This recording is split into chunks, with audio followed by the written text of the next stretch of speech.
څو کاله بعد د شیعت بنیاد ایښی دی؟ 40 کاله. 40 کالو پورې په مسلمانانو کې نظریاتي اختلاف نه و، ټول اهل سنت والجماعت و.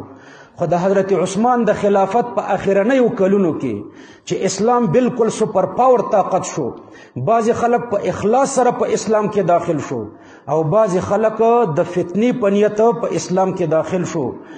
نور په حقیقت کې کافرانو، د زړه نه کافرانو، منافقانو، خو د اسلام د طاقت نه مرعوب و، د اسلام سره انتهایی بغض او کینه وه، د فتنې او د شر او د فساد او د اختلاف دپاره ظاهرا خپل مسلمانواله اعلان کړو.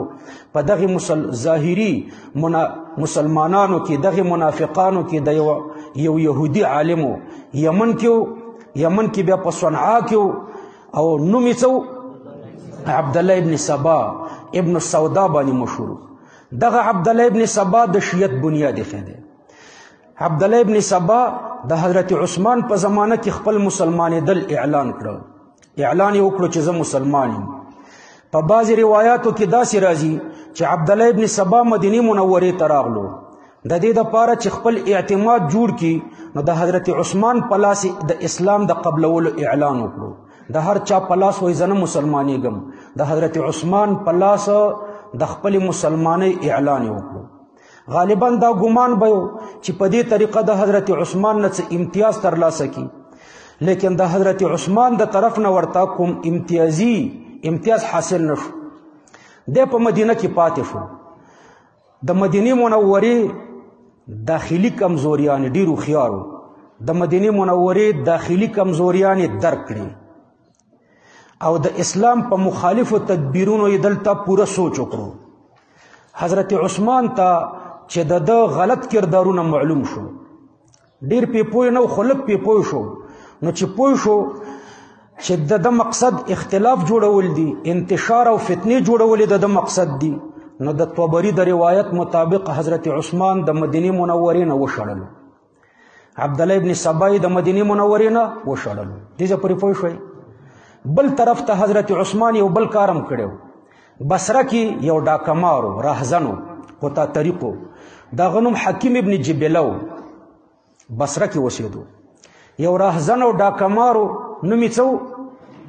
حکیم ابن جبله. حضرت عثمان د بصري والي ته حکم کړی چې د حکیم ابن جبله نظر بند کا. نو دی په هلته نظر بند کړو. عبدالله ابن سبا د مدینې نه وشړلو او حکیم ابن جبله چیرته نظر بند کړو؟ بصره کې. عبدالله ابن سبا ته چې معلومات وشو چې موږ 2 فراریان یو، زه د مدینې نه وشړلم، هغه بصره کې نظر بند کړی دی. نو دا دله ورغلو، د هغه سره کور کې دیره شو، د حکیم ابن جبله سره بصرې ته لاړو. بصره کې د هغه په کور کې دیره شو. عبدالله ابن سبا دا یهودي و.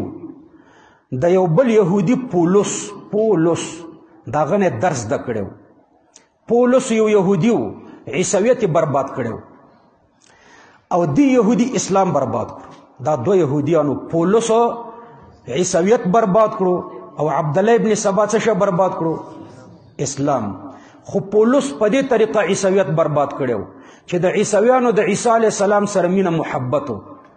نو د چا سره چې مینه محبت و، نو عیسویانو ته د غلو او د افراط طرف ته دعوت ورکړو چې دا د چا سره مو چې مینه محبت دی دا خو خدای دی، د ستا چې چا سره مینه محبت دی دغه صفتونه درته شروع کړم، په دې طریقه صفات درته وکم چې د حد نه تجاوز وکم. نو دا د ګمراهۍ یو غټ دام دی. د ګمراهۍ یو غټ دام دا دی چې د چا سره د مینه محبتي په هغه کې د حد نه تجاوز وکړي. نو دا پولس یهودي و، عیسویانو د عیسی علیه السلام سره مینه محبت و، د په ځان ته عیسوي کړو، ځان یې ورته عیسوي کړو په چل کې. او عیسویانو ته ویلې چې دا زموږ مقدس پیغمبر نه دی عیسی علیه السلام، وایي دا خو انسان نه و، دا خو خدای دی، خدای ورته تېنه جوړ. په دې طریقه عیسویت خراب کړو. نو عبدالله ابن سبا د پولس نه دا درس زده کړی و چې د یو مذهبي جماعت د ګمراه کولو اسانه طریقه دا ده چې د دوی په نظر او په عقیده کې چې کوم مقدس او محبوب خلق دي، نو د هغې خلکو په باره کې د غلو او د افراط خبرې شروع کړه ورته، او دا عقیده یې جوړه کړه چې د حد نه پکې تجاوز وشي. لکه پولس یهودي چې عیسویان د عیسی علیه السلام په باره کې په غلو په افراط کې مبتلا کړه، نو عبدالله ابن سبام د ټولو نه مخکې دا د غلو د افراط مسائل را پیدا کړ. د مسلمانانو د ټولو نه زیات د چا سره مینه وه؟ تر 40 کالو پورې د ټولو نه زیاته مینه د چا سره وه؟ د نبی علیه السلام سره. دویمه مینه بیا د اهل بیتو سره وه. نو د نبی علیه السلام په باره کې د غلو د افراط تقریر وکړو په بصره کې.